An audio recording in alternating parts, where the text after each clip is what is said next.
When tech billionaire David Montenegro introduced Camille as just a friend at his engagement party, he thought nobody would notice his lingering glances.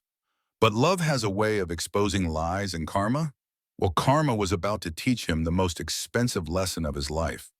Before we dive into this incredible story of hidden love and ultimate justice, smash that like button if you believe true love always finds a way, and subscribe for more untold stories that will blow your mind.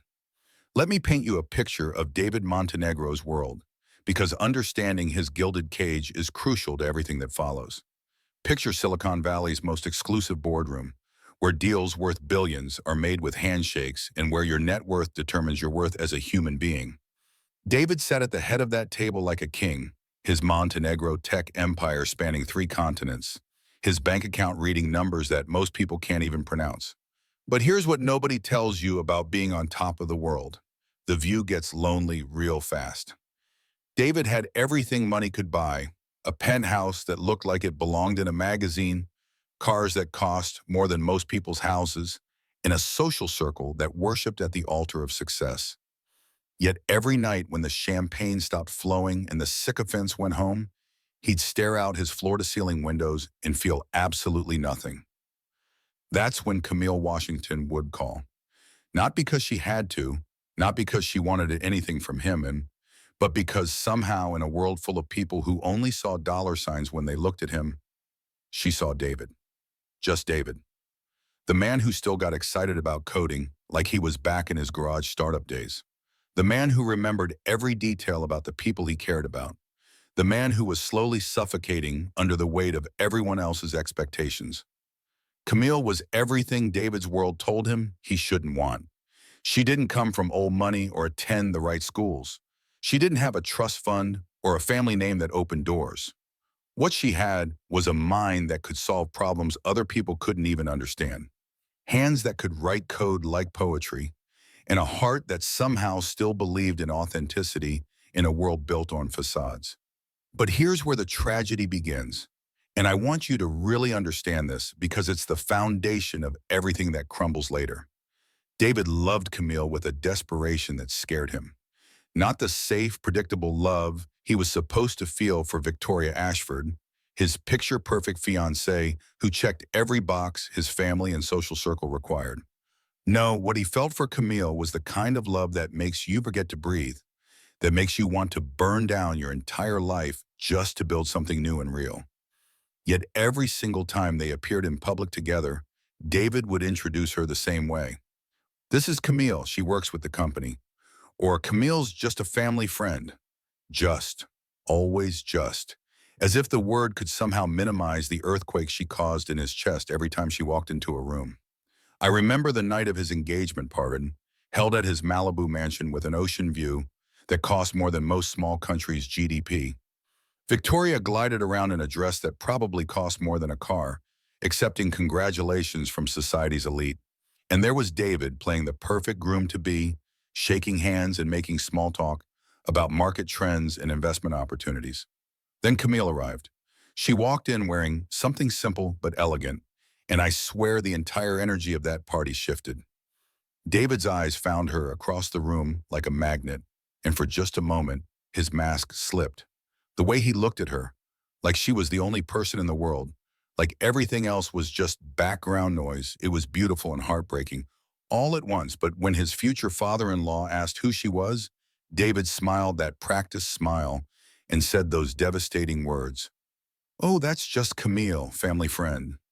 What David didn't notice was Victoria's sister Isabella watching from the corner, her sharp eyes catching every stolen glance, every micro-expression, every tell that screamed the truth louder than David's lies could cover it. The foundation was cracking, even if nobody knew it yet. You want to know how David and Camille's story really began? It wasn't at some fancy gala or through mutual friends in their social circles.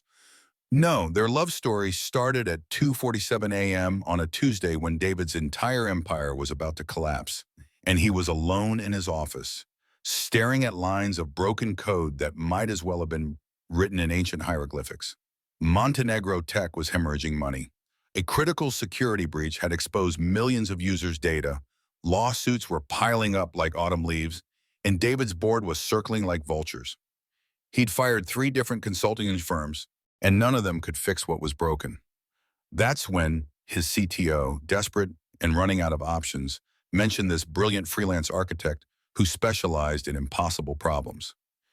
Enter Camille Washington at 3 a.m., looking like she'd rather be anywhere else but David's glass tower of panic. She took one look at their system, cracked her knuckles, and got to work. For the next 72 hours, she practically lived in that office, surviving on coffee and sheer determination. And David? He couldn't leave. Something about watching her work, seeing that focused intensity in her eyes, the way she'd mutter solutions to herself like she was having conversations with the code itself. When she finally cracked it, when she built them a security system so advanced it became the industry standard, David knew 2 things. His company was saved, and his life was about to get infinitely more complicated. Because somewhere between hour 40 and hour 68 of watching her save his empire, he'd fallen so hard for Camille Washington that he forgot how to breathe around her. What followed was the most beautiful and tortuous year of David's life. They'd meet at small cafes in neighborhoods where nobody from his world would ever venture. They'd spend hours talking about everything except the obvious. How she made him feel alive in a way he'd forgotten was possible. How he made her believe that maybe, just maybe, someone could see past her achievements to the woman underneath. Their first kiss happened in his car during a rainstorm, and I swear David told me later it felt like the first real moment of his entire 35 years on Earth. But even as they fell deeper, even as Camille became the person he called when he needed to remember who he really was, David kept her hidden like a guilty secret. To his family, to Victoria, to his social circle, Camille remained just a consultant or family friend. He'd take her to business dinners, but introduce her as his employee. He'd hold her hand under restaurant tables, but never where anyone could see. And Camille, God bless her patient heart, endured it because she believed that love could conquer fear, that eventually David would find the courage to choose authenticity over approval. But the breaking point came exactly 18 months after they met. Camille had just finished developing another revolutionary algorithm that would make Montenegro tech billions, literally billions. And David celebrated by taking Victoria to Aspen for a weekend getaway that ended up on the covers of 3 different society magazines. When Camille saw those photos, saw David's arm around Victoria, saw him playing the perfect boyfriend while she remained invisible, something inside her finally cracked. She called him that Sunday night and said the words that changed everything. "I can't be your secret anymore, David. I won't be erased from your life like I don't matter. Choose because I'm done choosing you while you choose everyone else." And David panicked. Instead of fighting for the woman who had saved his company and stolen his heart, he chose the path of least resistance. He chose his image, his family's approval, his comfortable lies. The check he wrote her for $2 million, calling it consultation fees, was the cruelest insult of all. But Camille Washington didn't cash that check.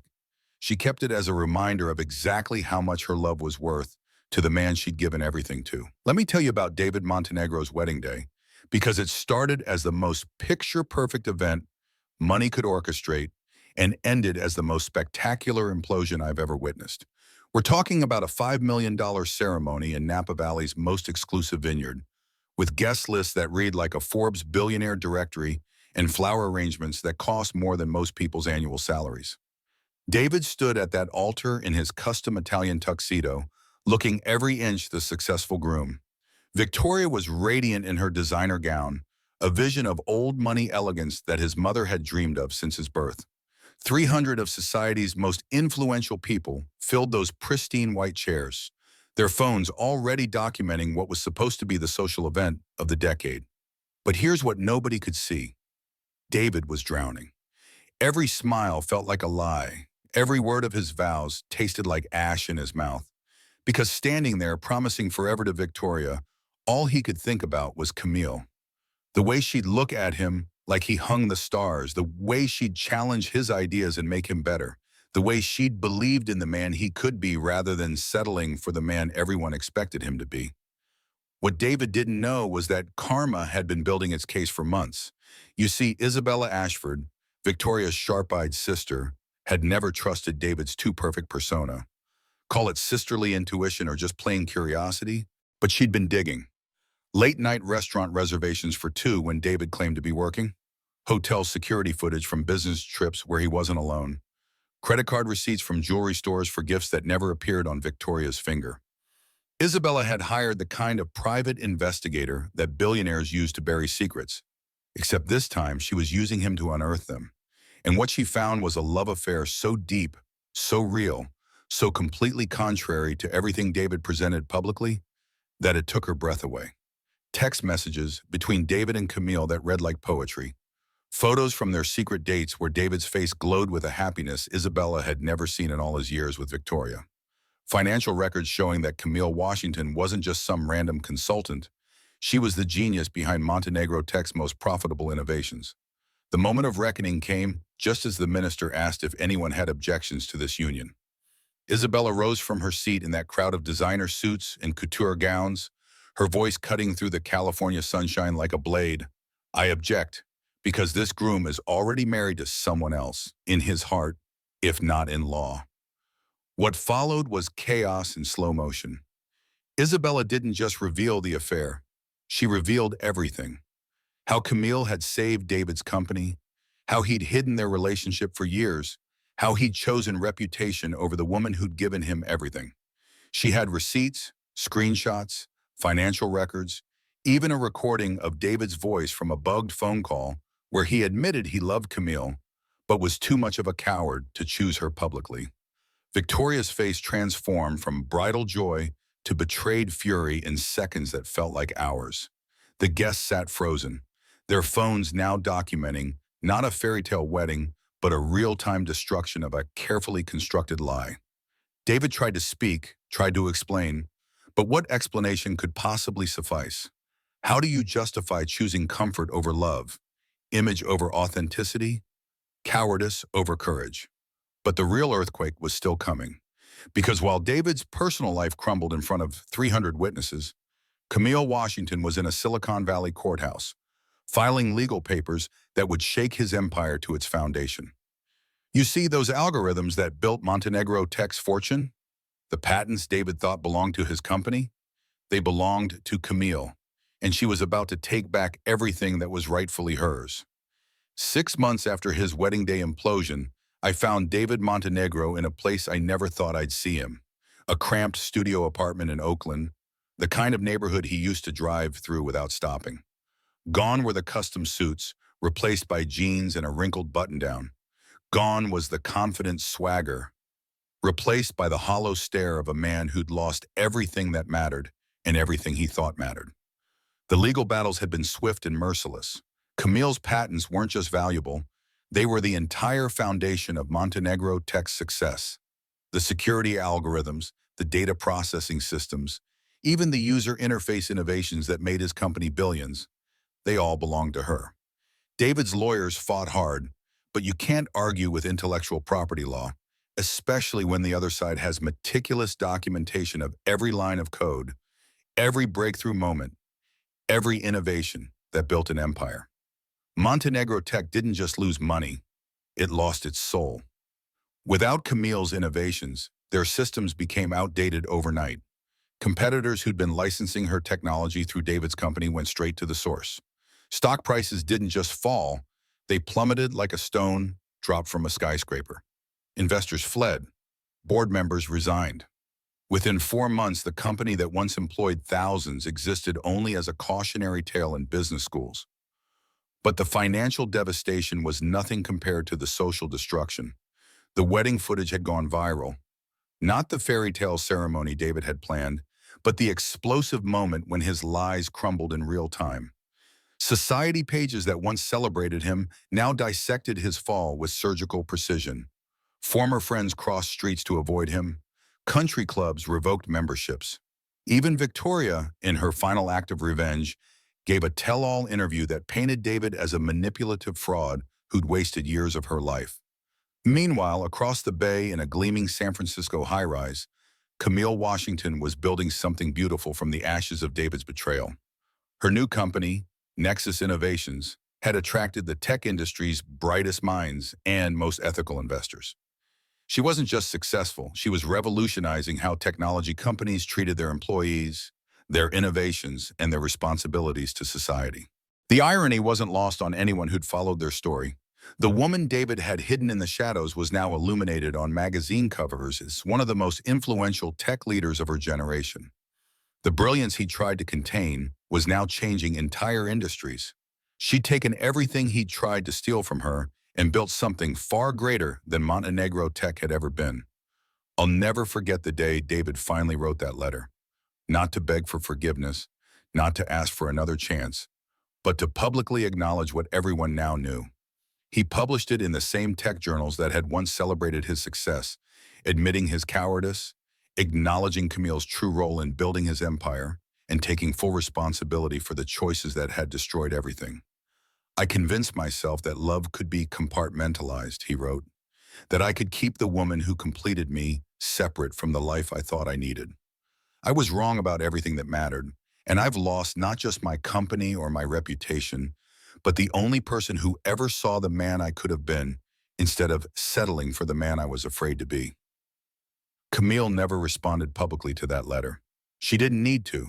Her success, her integrity, her refusal to let his betrayal diminish her light, that was response enough.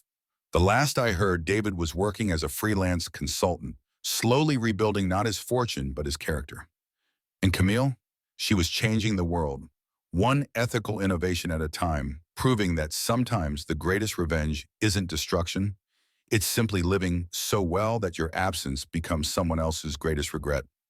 Love didn't conquer all in this song, but truth always wins in the end. So there you have it, the story of how David Montenegro lost everything by trying to have everything, and how Camille Washington proved that your worth was never determined by someone else's courage to acknowledge it. This isn't just about love or betrayal, it's about the price we pay when we choose comfort over authenticity, when we let fear make our most important decisions. What do you think? Did David deserve the complete destruction of his life, or was karma too harsh? And what about Camille? Was her success the perfect revenge, or should she have given him a second chance? I'm genuinely curious about your perspective, so drop your thoughts in the comments below. If this story moved you, if it made you think about the choices you're making in your own life, smash that like button and share it with someone who needs to hear this message. And don't forget to subscribe, because I've got more incredible stories of justice, redemption, and the consequences of our choices coming your way. Until next time, remember, the truth always finds a way to surface.